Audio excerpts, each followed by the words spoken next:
그러면 이 문제에 대해 우리의 조상 아브라함이 발견한 것은 무엇이라고 말할 수 있겠습니까? 아브라함이 행위를 통해 의롭다함을 얻었다면 그에게는 자랑할 것이 있었을 것입니다. 그러나 하나님 앞에서는 자랑할 것이 없습니다. 성경이 뭐라고 말합니까? 아브라함이 하나님을 믿으니 그 믿음을 그의 의로 여기셨다 라고 하지 않습니까? 일을 해서 품삯을 받는 사람은 그가 받는 품삯을 당연히 받을 것을 받는 것으로 생각하지 선물을 받는 것으로 생각하지 않습니다. 그러나 일을 하지 않았는데도 품삯을 받는 사람이 있다면 그가 경건하지 않은 사람을 의롭다고 여기시는 하나님을 믿기 때문에 하나님께서 그의 믿음을 보시고 의롭다고 여기시는 것이 됩니다.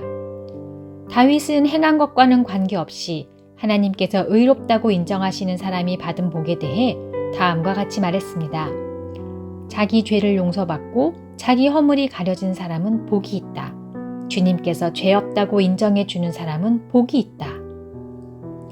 그렇다면 이 복이 할례를 받은 사람들에게만 내리는 것입니까? 아니면 할례를 받지 않은 사람들에게도 내리는 것입니까? 우리는 앞에서 아브라함의 믿음이 의로 여김을 받았다고 말했습니다. 어떤 상황에서 이런 일이 발생했습니까? 아브라함이 할례를 받은 뒤였습니까? 아니면 할례를 받기 전이었습니까? 아브라함이 의롭다함을 받은 것은 할례를 받은 후가 아니라 할례를 받기 전이었습니다. 아브라함은 할례를 받기 전에 믿음으로 의롭다함을 받았으며 그 표로서 할례를 받은 것입니다. 그러므로 아브라함은 할례를 받지 않고도 하나님을 믿는 모든 사람들이 의롭다 여김을 받을 수 있도록 모든 믿는 사람들의 조상이 되었습니다. 또한 아브라함은 할례 받은 자의 조상이기도 합니다. 이 말은 그가 할례 받은 사람들뿐만 아니라 우리 조상 아브라함이 할례를 받기 전에 가졌던 믿음의 발자취를 따라가는 사람들의 조상도 된다는 의미입니다.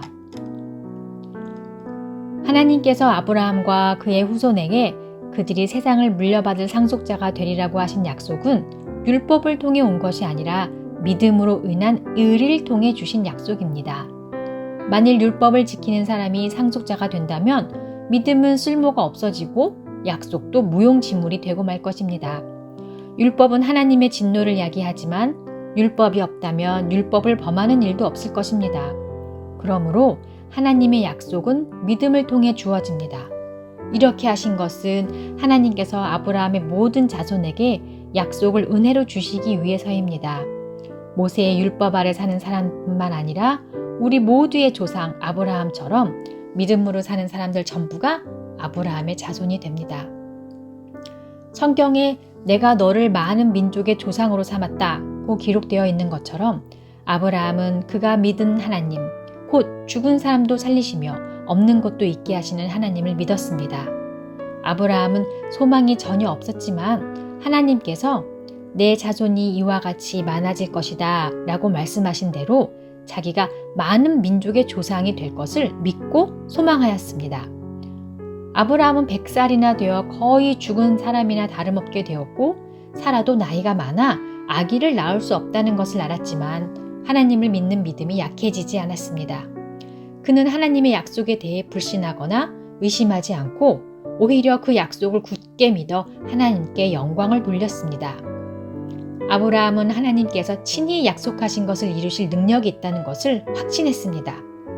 이것이 바로 하나님께서 그 믿음을 그의 의로 여기셨다라고 말씀하신 이유입니다. 그의 의로 여기셨다는 말은 아브라함만을 위해 기록된 것이 아닙니다. 그 말은 우리 주 예수님을 죽은 자 가운데서 다시 살리신 분을 믿음으로 의롭다함을 얻게 될 우리를 위해서도 기록되었습니다. 예수님은 우리의 죄 때문에 죽임을 당하셨고 우리를 의롭게 하시려고 다시 살아나셨습니다.